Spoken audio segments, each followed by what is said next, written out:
Hi everyone, my name is ABC. I'm a 38-year-old man who just recently discovered skincare, and I'm here to talk about the things that I wish I had known earlier about skincare. Because I had started my skincare at a very late age, I am already very behind.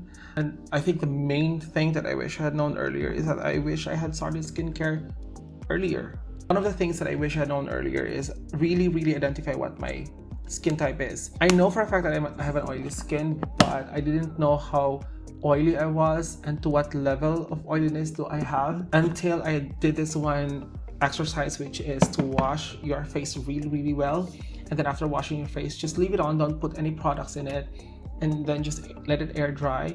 And then after 30 minutes to an hour, observe what happens to your skin. Like, it's oily, yes, it's gonna be oily because I know I have an oily skin, but what level of oiliness does it do? Which specific parts of my face is oily? Are there parts that are dry? I didn't know how oily I was until I have started that exercise. Also, another thing that I wish I'd known earlier is knowing that even though I have an oily skin, I still need to moisturize my skin. My initial understanding is that if I have an oily skin, I don't need to moisturize because my face is already oily, but that is wrong. And that's why my skin has developed a lot of wrinkles over time because it's way too dry. There's no moisture, it's not hydrated. My skin started developing all of those different wrinkles. I wish someone would have corrected me when I was not applying any product on my face because I thought my face is already oily enough, so I didn't apply any moisturizer. The second, and I think the most important thing is knowing that I have to wear sunscreen 100% of the time. As kids, we were raised to only wear sunscreen if we're gonna go to the beach because it's so uncomfortable and it stings our face, it stings my eyes, it stings the corners of my mouth, my ears, my neck, all the sensitive parts of my face and my body. It stings whenever I put sunscreen on. And because of that, we only would wear sunscreen on very specific events, like if we go to the beach. And not even if we go outside to play, we're not gonna wear sunscreen because, like, what's the point? We're not going to the beach. We have always associated sunscreen with going to the beach. When I got scared with that picture of this old truck driver who was driving with his one side of his face exposed to the sun and the other side of his face not exposed to the sun, and you can clearly see the imbalance. This one is aged a lot more, significantly a lot more compared to this one. That scared me to the point that even at night I wear sunscreen. Even if I'm just in front of my computer, in front of my phone, I wear sunscreen because I'm just afraid of everything right now. I'm afraid of the sun. And I wish I had practiced, maybe not to this extent because I'm trying to catch up right now, but I wish I had known earlier that, you don't have to go to the beach to start wearing sunscreen. Just wear sunscreen 100% all the time, every time. Thankfully, we now have Asian sunscreens, so we have Korean and Japanese sunscreens, and they're really good because these sunscreens are very light. Most of them are chemical sunscreens, which is thankfully very gentle for me. It doesn't irritate me as much as a mineral sunscreen would. The sunscreens that I'm wearing right now are the ones with broad spectrum protections. So it's always SPF 50 or more, and then it's also PA++++ because I wanted to make sure that I have coverage, I have protection to both UVA and UVB rays. UVB rays, these are the ones that can cause immediate sun damage, like on the same day you get a sunburn. That's UVB. But the UVA is the really sneaky one because you don't notice the damage it's doing in your skin. You just notice it a few years and years later. So when I look at my face right now, I'm 38 years old, but if I look at my face, I feel like I'm 50. This is not how I'm supposed to look like had I just taken care of my skin. By the way, I forgot to mention the toner pad that I used is this Mediheal Collagen toner pad. Really good and also really gentle and also very hydrating and moisturizing.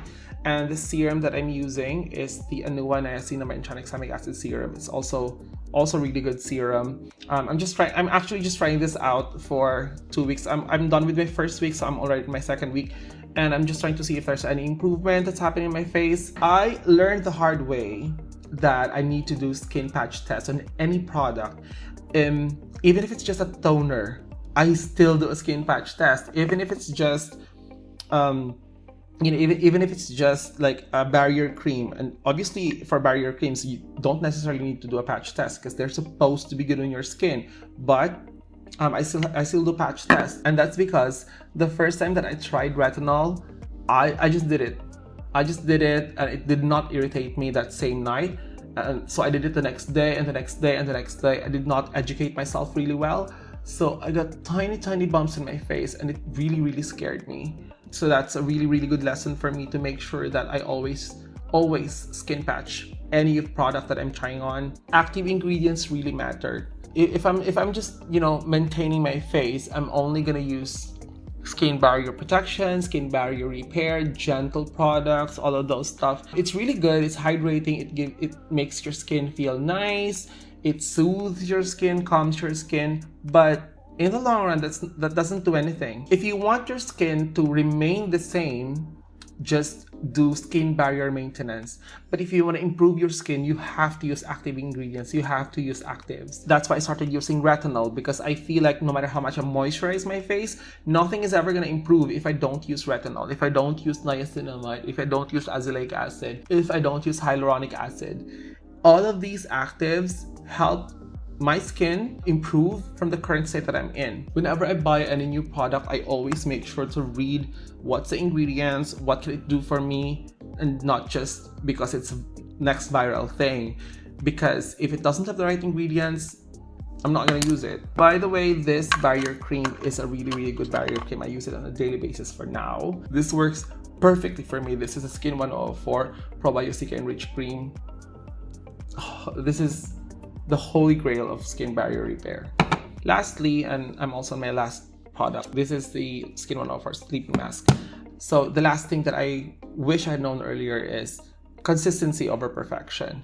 Because I always try my best to be perfect, to do things the right way. Like if I have this product, I have to do it the exact amount and do it the exact way as how it's supposed to be done. But what's really important is just consistency.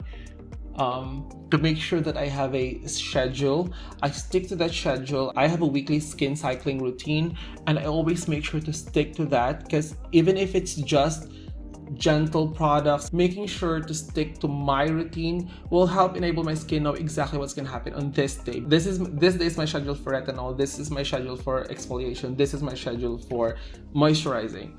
Now, if I switch any of that, it's very difficult for me, and normally I would have a breakout because I'm not following the routine that my skin is used to. It's really important to build a solid skin cycle routine and make sure to stick to that routine if it works for you. So those are the like 5 things. I think I said 5 things. 5 things, yeah, that I wish I had known earlier when I started my skincare, because I'm getting older. I'm already old, and I'm getting older by the minute, and I have to make sure I'm doing the right things for myself and for my skin. I hope you like me talking and rambling about things, and if you like more about my skincare journey, I hope you stick around and subscribe and like this video. Thank you so much.